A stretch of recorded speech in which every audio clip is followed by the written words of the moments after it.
সন্তান আমাদের কলিজার টুকরো, আমাদের জান্নাতের পথ। কিন্তু আজ অনেক বাবা মাই চোখের পানি ফেলে বলেছেন সন্তান কথা শুনে না, ও অবাধ্য হয়ে যাচ্ছে, অনেক বুঝিয়েও কাজ হচ্ছে না। আচ্ছা, আপনি কি জানেন মা বাবা হিসেবে আমাদের অজান্তে করা ছোট্ট একটি ভুল হয়তো সন্তানের স্বভাব নষ্টের মূল কারণ। আজকের এই 4 মিনিটে আমরা কোরআন ও সুন্নাহর আলোকে এমন 3টি সমাধান জানব যা ইনশাআল্লাহ আপনার সন্তানের জীবনের মোড় ঘুরিয়ে দিবে। ভিডিওটির ঠিক মাঝখানে আমি এমন একটি কারণ বলবো যার জন্য আমাদের অনেক দোয়া কবুল হয় না, যা প্রতিটি বাবা মার জানা জরুরি। আমরা সবাই চাই আমাদের সন্তান যেন আমাদের জন্য সদকায়ে জারিয়া হয়।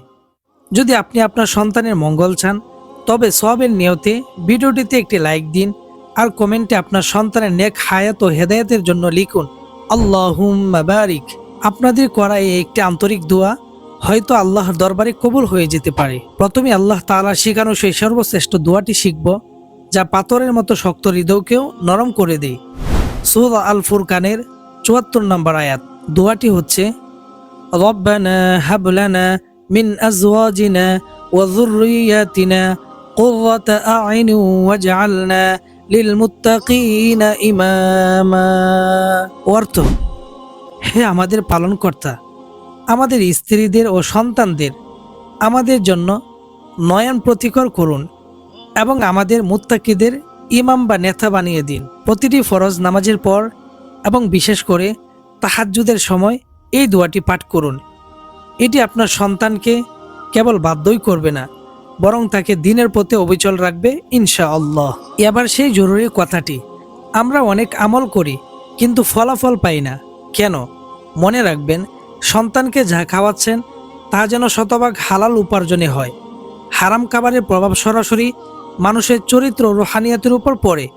খাবারের পবিত্রতা আপনার দোয়ার কার্যকারিতা বাড়িয়ে দিবে। এর পাশাপাশি একটি পরীক্ষিত আমল হলো, সন্তান যখন গভীর ঘুমে থাকবে তখন তার মাথায় মমতার সাথে ডান হাত রেখে 7 বার পাঠ করুন ইয়া বাররু ইয়া বাররু ইয়া বাররু।